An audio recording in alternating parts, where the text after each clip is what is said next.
Next person I'm going to introduce is Sir Dr. Neil Euliano. We have the title Sir because he's actually been knighted in the country of Italy. I found him, I met Neil for the first time back in 2005 after having attended the first veterans meeting, and I found him to be a person who was a very warm, caring person who has been committed to helping veterans in many, many ways, not only with money, but with time. I found him to be a person of great wisdom. He has stepped forward way back in the development of a first memorial park on Raymond Street that is now run by the city of Orlando, driving a tractor to clear out the weeds in the fields. So it goes well beyond just money. He is well known in the educational field, having started about 135 trade schools across the country to teach people various trades. To show you how far back that goes, his first salesman was none other than Ross Perot. So you know he's pretty good at picking people. I've had the honor to follow him in the various roles through Central Florida Veterans, and then one day he called me, and after the funding was in place with the help of Congressman Micah and other elected officials, and he says, I thought, well, we just completed that. He says, you've been elected. And I said, Neil, to what? He says, you're going to be chairman. And so I had another job, and I appreciate it. It's been a real honor, and with that, I'd like to introduce Sir Dr. Neil Euliano.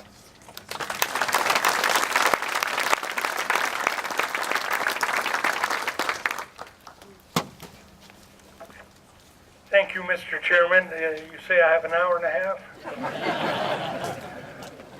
Honored guests, ladies and gentlemen, we gather today to pay respects to a large group of American heroes. This group of people whose names appear on the memorial have something in common with us. Central Florida was their home. On these walls are engraved 1,174 names of men and women from our neighborhood who died serving their country. They represent all the branches of the military. They represent all the counties in Central Florida. They represent all races and creeds. They represent all religions.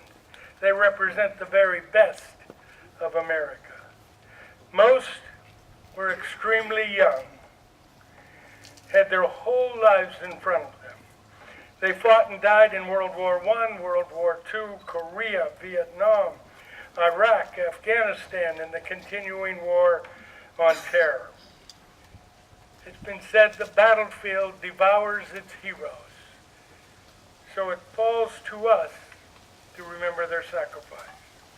Each name on that memorial is a real person, hopes and dreams, with a family similar to yours, with loving relatives, with friends, not just a cold name that's etched on granite.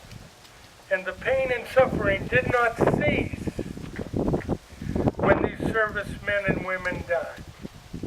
Husbands, wives, girlfriends, moms, dads, brothers, sisters, friends, and others continue to grieve long after the sound of taps died out. Who are these people that we honor today? How did they live? How did they die? All 1,174 stories need to be told, but let me share only a few. And think of yourself in their position when they did what they did. The year is 1945. We are aboard a hospital ship, the USS Relief.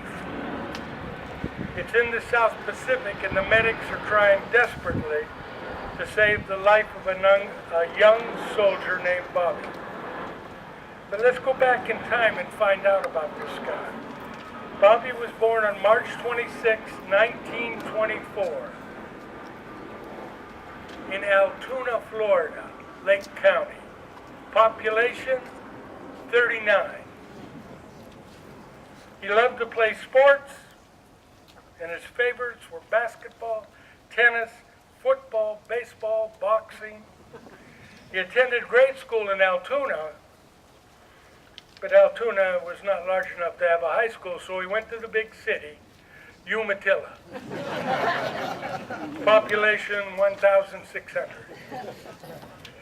He played the trombone. He sang in the Glee Club. He loved building model airplanes. He was a mentor in Sunday school. And he graduated ultimately from Umatilla High School. After graduation, he went back to Altoona and worked in an orange packing house, something you won't find in Cleveland, Ohio. He worked also as a helper for the state of Florida on a surveying team. But on August 31st, 1944, Robert, at the age of 20, was found fit and inducted into the service. He was sent to South Carolina for his recruit training. Became an expert with the M1 and the BAR, the Browning automatic rifle. After a 10-day furlough to see his family back in Altoona, Bob reported to Camp Lejeune, North Carolina, and was assigned to a replacement draft that moved to Camp Pendleton, California, and Robert left the United States on March 11, 1945. En route to the destination, the soldiers got a look at some of the places that have been making headlines. Pearl Harbor, Iwo Jima, Guam. And on April 1st, his group headed toward a little unknown island called Okinawa. The need for replacements became apparent, and Robert's group was called in and immediately plunged into the fighting as a unit. And during that fighting, Robert's company suffered casualties during the assault, and the enemy fire remained so heavy that the wounded soldiers could not be evacuated. His platoon, other platoons were pinned down. Realizing the wounded must be removed, Private Robert, on his own initiative, filled his pockets with grenades, stuffed some more in his jacket, and charged up the hill into enemy positions where he knew the rifle fire and the machine gun fire was coming from. Running among the caves, he tossed grenades into the Japanese positions as stretcher bearers came forward and removed the wounded during his one-man assault. His supply of grenades exhausted, he returned to his own line, took another load, and went back. But during that second trip, he was wounded in the stomach seriously. But instead of calling for help, he crawled back to the American lines. The earlier wounded had been evacuated, which allowed his company to regroup and take over the Japanese positions. Private Robert Macterius was evacuated to a hospital ship, but all efforts failed, and on the morning of June 1st, he passed away.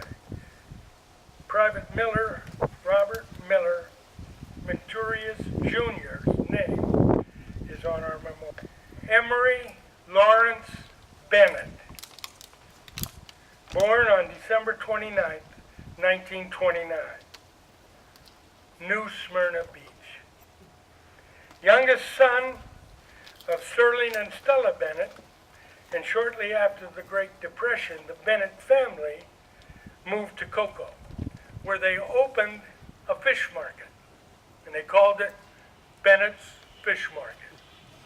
All of them worked in the little family-owned seafood business, and Emery spent most of his leisure time hunting and fishing to supplement the family diet and to get material for their customers. To the surprise of Bennett's three older brothers, Emery became a crack shot at bringing down waterfowl. He graduated from Cocoa High School in 1948, worked several jobs to go to college, went to college, and graduated from a business college. On July 25th, 1950, Emery enlisted in the United States Army. was assigned to the Corps of Engineers.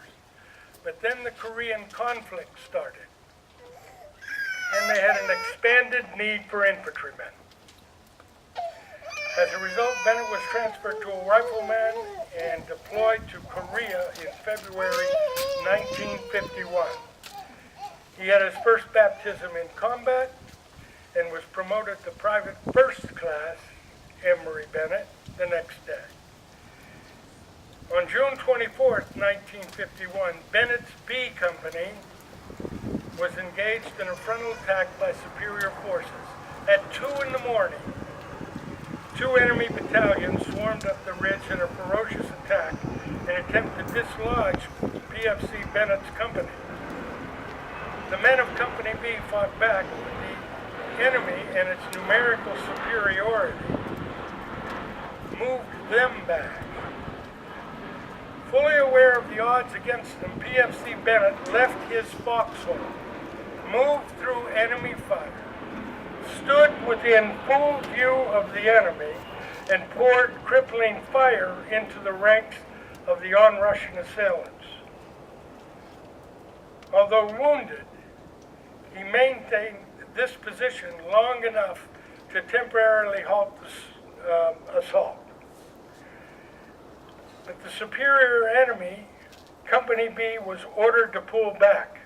PFC Bennett was ordered to pull back, but he voluntarily remained to provide covering fire. Again wounded, PFC Bennett maintained his one-man defense, defying the enemy, continuing to sweep the charging enemy with devastating fire, until he was wounded a third time. PFC Emory Lawrence Bennett died on that hill in Korea. But you may already be familiar with Private Bennett. On October 11th, 1963, the Emory L. Bennett Causeway was dedicated. We call it the B Line. Private First Class Emory Bennett's name is on our memorial.